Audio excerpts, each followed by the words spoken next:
ஓம் நம சிவாய நமக. தென்னாடுடைய சிவனே போற்றி, எந்நாட்டவர்க்கும் இறைவா போற்றி. மார்கழி அமாவாசை திதியில் ஜனவரி 10 மற்றும் 11ஆம் தேதிகளில் கொண்டாடப்படும் அனுமன் ஜெயந்தியை பற்றின ஆஞ்சநேயரை பூஜிக்கும் முறைகளையும் அதனால் கிடைக்கும் பலன்களையும் அனுமனுடைய சின்ன வரலாறுகளையும் தான் இந்த பதிவில் நம்ம பார்க்க போகிறோம். நம்ம சேனலுக்கு புதுசாக வர்றவங்க நம்ம சிவன் கோயில் சேனலை சப்ஸ்கிரைப் பண்ணி வச்சுக்கோங்க. வாங்க இப்போ பார்க்கலாம். மார்கழி அமாவாசை ஜனவரி 10ஆம் தேதி இரவு 8:05 மணிக்கு துவங்கி ஜனவரி 11ஆம் தேதி வரை மாலை 6:30 அதாவது 6:31 மணி வரை அமாவாசை திதி உள்ளது. மூல நட்சத்திரம் ஜனவரி 10ஆம் தேதி வருகிறது என்பது குறிப்பிடத்தக்கது. ஒரு சில ஆலயங்களில் பார்த்தீங்கன்னா அனுமன் ஜெயந்தியை 10ஆம் தேதியும் அதற்கு மறுநாள் 11ஆம் தேதி அமாவாசை திதியிலும் கொண்டாடுவது சிறப்பு வாய்ந்த ஒன்றாக இருக்கும். நம்மளுடைய தமிழ்நாட்டில் அனுமன் ஜெயந்தியை வெகு விமர்சனையாக கொண்டாடுவாங்க. தங்களுடைய தடைகள், எப்பேற்பட்ட கடன் தொல்லைகள், என்ன ஒரு பிரச்சனைகள் இருந்தாலும் நம்ம அனுமன் ஜெயந்தியில் அப்போ ஆஞ்சநேயர்கிட்ட நம்ம மனமுருகி வேண்டி பிரார்த்தனைகள் செய்யும் பொழுது எல்லா தடைகளையுமே அவர் நீக்கி வைப்பார். அப்படிங்கிறது தான் இன்று வரைக்கும் நம்மளுடைய ஒரு ஐதீகமாகவும் நம்பிக்கையாகவும் நடந்து கொண்டிருக்கின்றது. அஞ்சனையின் மைந்தன் வாயுபுத்திரன் என்று அழைக்கப்படும் அனுமான் பிறந்த நாள் தான் அனுமன் ஜெயந்தியாக நம்ம கொண்டாடிக்கிட்டு வருகிறோம். அனுமன் வலிமை மிக்க, அறிவுமிக்க, துணிச்சல், புகழ், வீரம், ஆரோக்கியம், சாதுர்த்தியம் என அனைத்தையுமே தன்னுள்ள கொண்ட ஒரு வலிமை மிக்க ஒரு கடவுளாக திகழ்கிறார். அது மட்டும் இல்லாமல் சிவபெருமானுடைய மறு உருவமாகவும் இருக்கின்றார். நம்ம அனுமன் ஜெயந்தியில் ஆஞ்சநேயரை வழிபடும் பொழுது விஷ்ணு பகவானுடைய அருளையும் சிவபெருமானுடைய அருளையும் நம்ம ஒன்றே சேர்ந்து பெறலாம் அப்படிங்கிறது தான் நிதர்சனமான உண்மை.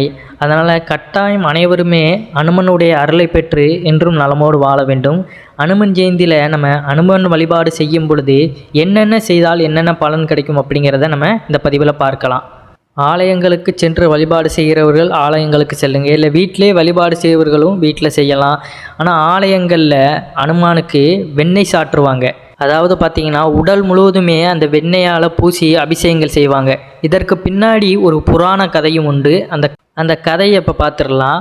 நம்ம எல்லாருக்குமே ராமாயண கதை தெரியும். ராமாயணத்தை நம்ம படம் மூலமாகவும் நம்ம எழுத்துப்பூர்வமாகவும் படித்திருப்போம். ராமாயணத்தில் அனுமன் ஒரு முக்கிய பங்கு வகித்திருப்பார். அவர் தான் ராமாயணத்துக்கு ஆணிவேராக திகழ்ந்திருப்பார். அப்பேற்பட்ட ராமாயணத்தில் அனுமன் நிறைய வேலைகள் செய்து கொண்டிருப்பார். இலங்கையில் சீதாபிராட்டியை காண போய் திரும்பும் பொழுது ராவணனோட ஆட்களால் பிடிபட்டு வாளில் நெருப்பு தீண்டப்படுவார். அப்போ அவருக்கு எந்த ஒரு காயங்கள் ஏற்படலைனாலும் அந்த சூடானது உடல் முழுவதும் அவருக்கு படர்ந்து இருக்கத்தான் செய்யும். ஆனாலும் அதை வெளிக்காட்டி கொள்ளாமல் அவர் தொடர்ந்து போர்களில் ஈடுபட்டு கொண்டு தான் இருந்தார். அந்த போர்களில் அவர் சண்டை போடும்பொழுது பார்த்திங்கன்னா ராவணனோட படையாட்கள் எல்லாருமே அவர் மீது தாக்குதல் நடத்துவாங்க. அப்போ நிறைய காயங்கள் ஏற்பட்டாலும் அதை பொருட்படுத்தாமல் தொடர்ந்து சண்டை போட்டுக்கிட்டு தான் இருப்பார். ஒரு கட்டத்தில் இலங்கை வேந்தனை ராவணனை ராமர் வீழ்த்தினாலும் அதற்கப்புறம் அனுமனுக்கு நிறைய காயங்கள் இருந்தாலும் அவர் காட்டிக்கொள்ளாமல் அப்படியே இருக்கும் பொழுது சீதா பிராட்டி அவருடைய உடல் காயங்களை பார்த்து அவருடைய உடல் காயங்களுக்கு ஏதாவது மாற்று பண்ணணும், அதற்காக தான் வெண்ணெயை அவங்க உடல் முழுவதும் பூசினாங்க. அப்போலேருந்து தான் அனுமனும் ஒரு சபதம் எடுக்கிறாரு. நீங்கள் எனக்கு எப்படி இந்த வெண்ணெயை உடம்புல பூசி என்னுடைய காயங்களுக்கு சரி பண்ணீங்களோ அதே போல் என்னை வழிபடுகிற எந்த ஒரு பக்தர்களாக இருந்தாலும் அவர்களுக்கு நான் நோய் நொடிகளை எல்லாத்தையுமே நான் போக்குவேன் அப்படின்னு அவர் சபதம் எடுத்தார். அதை தான் இன்றளவுக்கு நம்ம கடைபிடித்து வருகிறோம் அப்படிங்கிறது புராண கதைகளில் ஒரு கூற்றாக இருக்கின்றது. அதுபோல் பார்த்திங்கன்னா நம்ம அனுமன் கோயில்களுக்கு சென்றாலே அவருக்கு வெற்றிலை மாலை சூடியிருப்பதை காணுவோம். அனுமனுக்கு வெற்றிலை மாலை சூடுவதற்கான ஒரு புராண கதையும் உண்டு. அவர் சீதாபிராட்டியை காணுவதற்கு இலங்கைக்கு சென்றாலும் அங்கிருந்து விடைபெறும் பொழுது அவருக்கு அச்சதை போடுவதற்காக சீதாபிராட்டி அங்கே அந்த வனத்தில் தேடினாலும் அங்கே எதுவும் கிடைக்கல. பெரிதாக இருந்தது பூராமே வெற்றிலை மரங்கள் மட்டும்தான். அப்போ உடனே அனுமன் என்ன பண்ணுறாருன்னா அந்த வெற்றிலைகளை பறித்து மாலையாக தரித்து அதை சீதாபிராட்டிகிட்ட கொடுத்து அதை அனுமனுக்கு போட்டு அங்கேருந்து ஆசீர்வாதம் பண்ணி அனுப்புகிறாங்க. அதிலிருந்து தான் வெற்றிலையும் நாம் அனுமானுக்கு சாற்றி கொண்டு வருகிறோம் அப்படிங்கிறது ஒரு புராண கதையாக இருப்பது குறிப்பிடத்தக்கதாக இருக்கிறது. அருகில் உள்ள ராமர் கோயில் அல்லது அனுமன் கோயில்களுக்கு சென்று அனுமனுக்கு வெற்றிலை மாலை சாற்றி வழிபடுவது மிகவும் சிறப்பாக இருக்கும். நன்றாக அவர் சாப்பிடுவார் அப்படிங்கிறதுக்காக பொரி, அவல், கடலை, சர்க்கரை, வெண்ணெய், தேன், பானகம், இளநீர், பழங்கள், வாழைப்பழம் இப்படின்னு நெய்வேத்தியங்களை அவருக்கு படைக்கலாம். மெதுவடை அப்படிங்கிறது விரும்பி சாப்பிடுவார் அப்படிங்கிறனால அதையும் நம்ம படைக்கலாம். இது எல்லாமே படைக்கும் பொழுது அவர் இதை ஏற்றுக்கொண்டதுக்கப்புறம் அதற்கப்புறம் நம்ம மற்றவர்களுக்கு இதை பகிர்ந்தளிப்பது மிகவும் சிறப்பாக இருக்கும். அதாவது அனுமன் ஜெயந்தியில் நம்ம மற்றவர்களுக்கு உணவளிக்கும் பொழுது அந்த பலனானது நமக்கு மிகுதியாக வரும் அப்படிங்கிறது தான் சிறப்பு. இந்த தானங்களை நீங்கள் அனுமன் கோயில், ராமர் கோயில் போன்ற இடங்களில் சென்று செய்யலாம். அப்படி செய்ய முடியாதவர்கள் உங்கள் வீட்டில் அருகில் உள்ளவர்களுக்கு கூட இவைகளை தானமாக கொடுக்கலாம். இந்த ஜெயந்தி என்று வீட்டில் அனுமன் படம், ராமர் பெருமாள் படம் இருந்தாலும் அந்த படத்திற்கு முன்பாக ஒரு நெய் தீபம் ஏற்றுங்கள். இந்த தீபம் வடக்கு பார்த்து எரிய வேண்டும். அனுமானுக்கு உங்களால் முடிஞ்ச இனிப்பு பலகாரங்களை கொண்டு வீட்டிலே நீங்கள் வழிபடலாம். பொங்கல் கூட செய்து அவருக்கு ஒரு இலையில வைத்து அதன் மூலம் ஒரு பாத்திரத்தில் வைத்து நம்ம வழிபடலாம். தீபத்தை வடக்கு பார்த்து ஏற்றி அதே இடத்துல நம்ம உட்காந்து ஓம் வாயுபுத்ராய நமக என்ற இந்த மந்திரத்தை நம்ம 108 முறை பிரயாணம் செய்யும் பொழுது நமக்கு ஏற்பட்ட குடும்பத்தில் உள்ள அனைத்து பிரச்சனைகளும் நீங்கி சுப வாழ்வானது நமக்கு கிடைக்கும் அப்படிங்கிறது தான் ஐதீகம். அதே போல் பார்த்திங்கன்னா குடும்பத்தில் கணவன் மனைவி ஒற்றுமை இல்லாமல் எப்பொழுதுமே பிரச்சனையில் இருப்பவர்கள் அனுமன் ஜெயந்தி அன்று கருப்பு உளுந்தில் வெங்காயம் போடாமல் வடை செய்து அதை தானமாக கொடுக்க வேண்டும். சனி தோஷம், கிரகதோஷம், 7.5 சனி, அஷ்ட சனி போன்ற சனியின் எந்த தாக்கமாக இருந்தாலும் அனுமன் ஜெயந்தி அன்று கருப்பு நிற வஸ்திரத்தை தானமாக தர வேண்டும். வீட்டில் குழந்தைகள் உங்கள் சொல் பேச்சு கேட்க நல்ல முறையில் படிக்க இனிப்புகளை தானமாக வழங்க வேண்டும். எல்லா விதமான தோஷங்களும் நீங்கி குடும்பத்தில் சந்தோஷம் நிறைந்து சகல சௌபாக்கியங்களும் கிடைக்க வேண்டும் என்பவர்கள் அனுமன் ஜெயந்தி அன்று நெய் தானம் செய்யுங்கள்.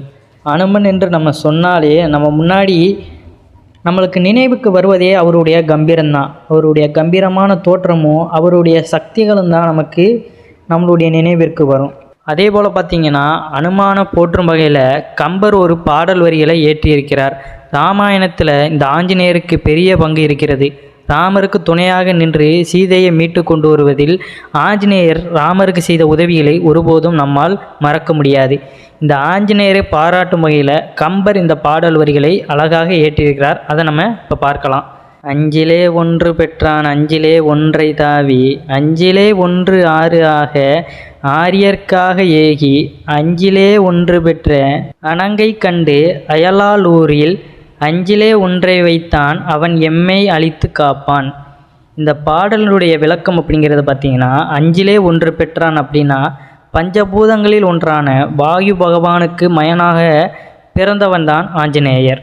அஞ்சிலே ஒன்றை தாவி அதாவது பஞ்சபூதங்களில் ஒன்றான நீர் கடலை தாண்டி சென்றவர் ஆஞ்சநேயர்.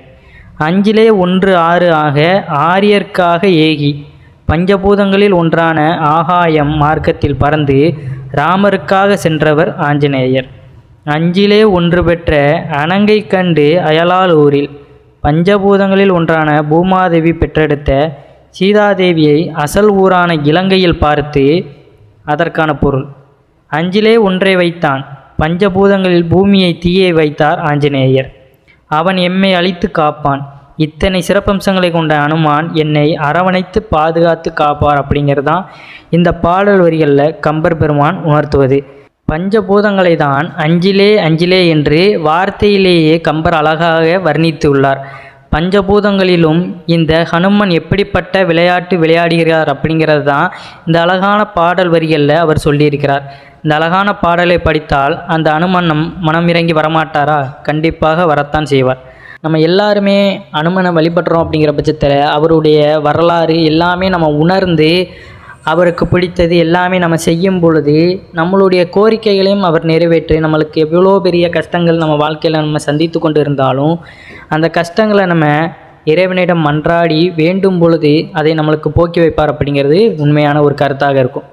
ஏன்னா நம்ம எல்லாருமே இப்போ வாழ்கின்ற இந்த வாழ்க்கையிலேருந்து நம்மளால் மீளா துயரத்தில் தான் ஆழ்ந்து கொண்டு இருக்கின்றோம்.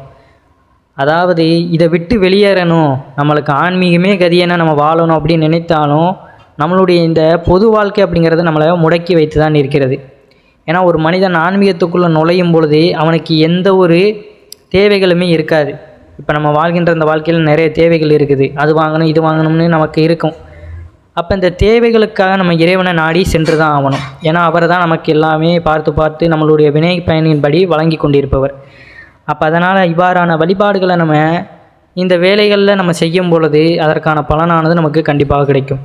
ஏன்னா இந்த நாட்களில் மட்டும் நம்ம குறிப்பிட்ட நாட்களில் ஒவ்வொரு தெய்வங்களுக்கும் ஒவ்வொரு உரிய நாட்களில் அவர்களை நினைத்து நம்ம வழிபாடு செய்யும் பொழுது அந்த பலனானதை நம்ம கட்டாயம் அடைந்து விடலாம். தினம்தோறும் நம்மளுடைய வேலைகளிலே நம்மளுடைய கவனத்தை செலுத்தி அன்றாட வாழ்க்கையிலே நம்ம வாழ்ந்து கொண்டிருக்கிறோம். அதனால் இவ்வாறான ஆன்மீகம் சார்ந்த விஷயங்களை நம்ம ஈடுபடும் பொழுது நம்மளுடைய உடலுக்கும் சரி உள்ளத்திற்கும் சரி ஒரு மகிழ்ச்சியும் ஒரு மன நிம்மதியும் கிடைக்கும் அப்படிங்கிறது தான் உண்மை. அதனால் இவ்வாறான விசேஷ நாட்களையாவது அனுமன் ஜெயந்தி, விநாயகர் சதுர்த்தி இப்படி வருகின்ற நாட்களையாவது இறைவனை முழு மனதோடு நம்ம வழிபடும் பொழுது கண்டிப்பாக அவர்களுடைய அருளையானதை நம்ம பெற்றுவிடலாம் அப்படிங்கிறது தான் நிதர்சனமான உண்மை. ஆனால் எந்த ஒரு வேலையாக இருந்தாலும் அன்றைய நாள் நம்ம அதை தள்ளி வைத்து விட்டு இறைவனுக்காக ஒருபடி நம்ம செலவிடும் பொழுது நம்மை படைத்தவனுக்கே நம்ம அந்த நேரத்தை செலவிடாமல் நம்மளுடைய ஆசைகளுக்கு மட்டுமே நம்ம இந்த உலகத்தில் வாழ்ந்து கொண்டிருந்தோம்னா அது எந்த வகையிலும் நமக்கு பயனளிப்பது கிடையாது. அதனால் நம்மை படைத்த இறைவன் மீதும் அந்த மனதானதை நம்ம அசைத்து நாம் செயல்படும் பொழுது தான் நம்மளுக்கு மென்மேலும் துன்பங்கள்லாம் நீக்கி இன்பத்தை பெறுவதற்கு அவரும் வழிவகுப்பார் அப்படிங்கிறது தான் ஒரு நிதர்சனமான உண்மை. இரவா வரம் பெற்ற சிரஞ்சீவிகளில் ஆஞ்சநேயரும் ஒருவர்.